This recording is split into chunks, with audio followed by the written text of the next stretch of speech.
I hit this issue today and here's the quick fix that solved it. If you're unsure about your Koodo coverage, follow these simple steps to check it out. Step 1. Visit the Koodo website.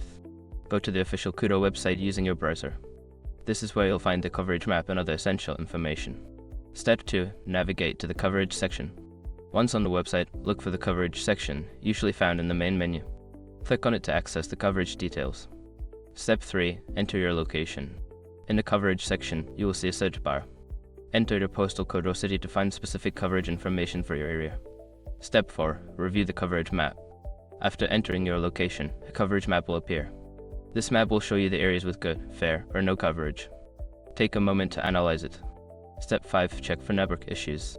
If you find that your area has coverage but you're still experiencing issues, check Koodo's social media support page for any ongoing network problems.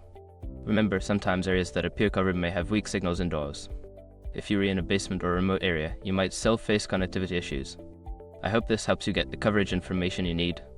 If you have any more questions, feel free to ask.